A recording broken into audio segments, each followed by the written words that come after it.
Hi, I'm Empress Rose, and this is Justice. Justice, we typically view it as a concept, but it can also be an institution, and it can also be a person like a judge or justice of the peace. So in a few words, it's fairness, truth, and consequences.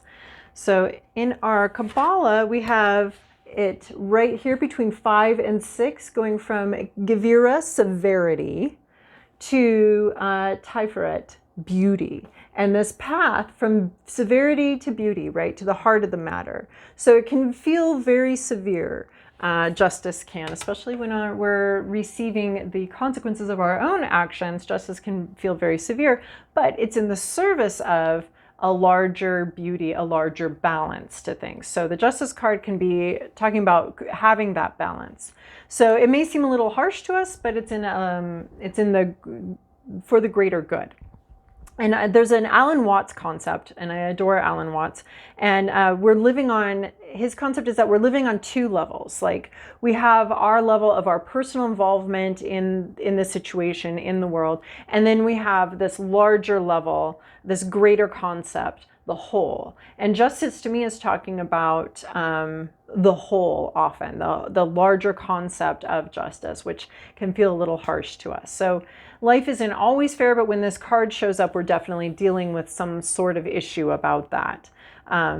So it's like the different cells in our body. We have our white cells. They can often feel like combative, and I'm sure the viruses that enter my bloodstream are like, what is up with those guys? But they're just like, for the overall functioning of my life, there's always little battles going on, right? So we can look at it on the scale of the cells, or we can look at it on the scale of the whole person, which would be like, similar in scale to us and our little battles and our situations, and then the larger beauty of the whole. It also reminds me that the concept of God and the universe being on your side, and having to understand that God and the universe is also on their side too, wants their greatest good as well. So, it has to do with balance, with ethics. How we do what we do is just as important as what we do, right? The ends not justifying the means. We can't just get to the end result any way we can, right? We're building karma, we're building debt, we're building consequences by how we get to where we are going. So I think it's interesting too that this card follows the Wheel of Fortune. So the Wheel of Fortune is, these random things happening. It's about the flow, it's about movement, and this is more about like, okay, well, for everything that happens, there's an equal and opposite reaction. For every action, there's an equal and opposite reaction. So even if something lucky happens to us, like we win the lottery, we have to pay taxes on that. Or using our road trip metaphor, we end up staying, in an old friend's cabin somewhere. But before we leave, we're going to want to clean up after ourselves and maybe leave a little hostess gift or something like that.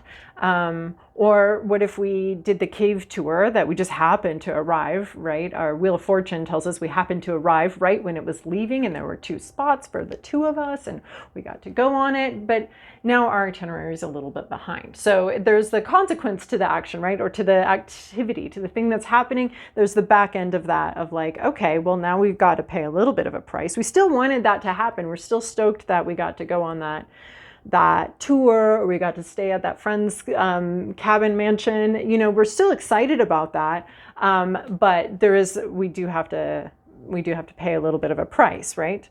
So it can also more literally be about legal interactions and dealing with the legal system too. So with our writer Waite, I did want to also say the Libra, the scales, it is one that definitely jumps out as referencing a specific, to me anyway, as referencing a very specific zodiac sign. So this would be our Libra, because we literally have the scales, and the sign of Libra is the scales, that balance, that overall balance in the universe.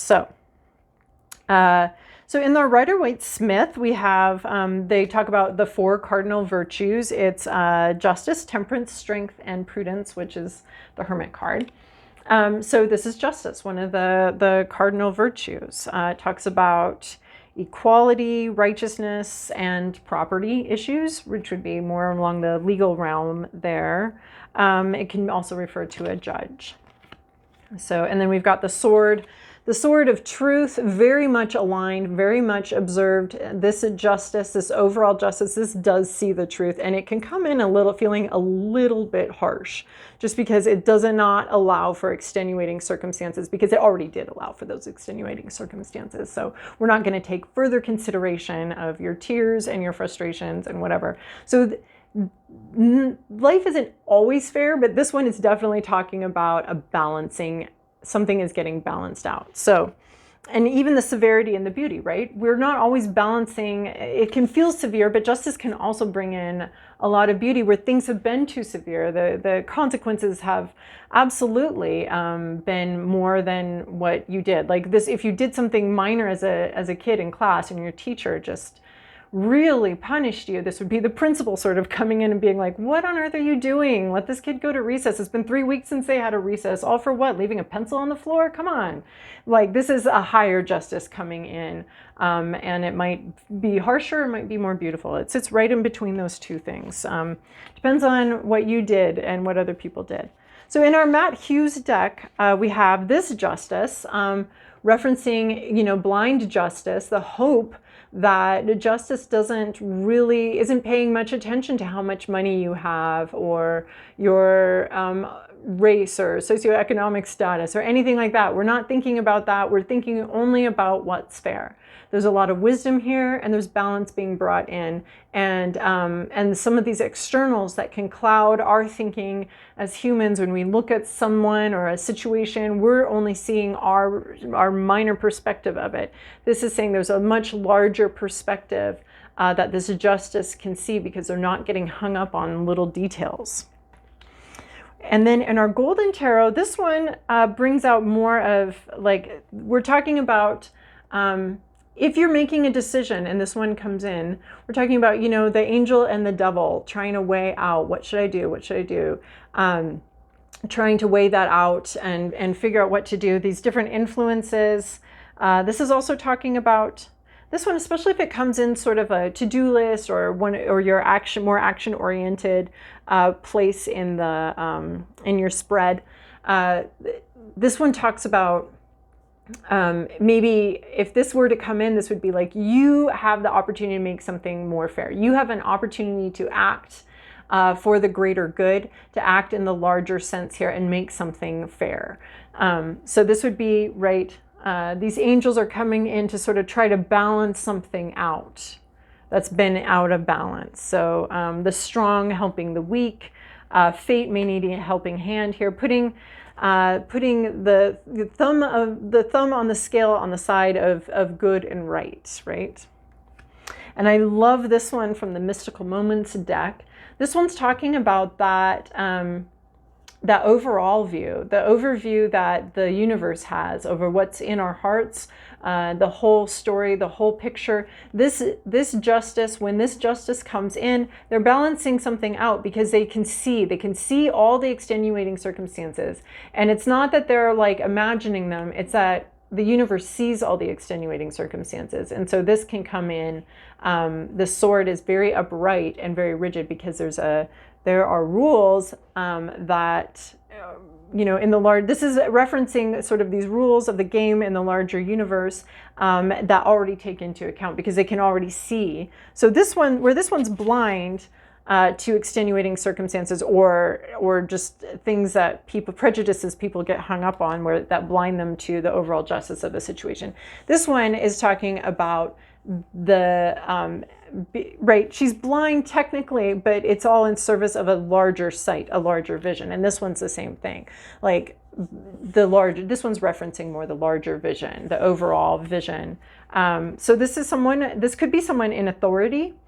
The position allows them to see all of the information. So generally I like to think of this as a concept, as a working of the universe, because it's taking in that bigger picture, that larger storyline that we're all a part of. So so it's a higher justice. It's definitely a higher justice than ours. than what we can see from our perspective down here on the ground.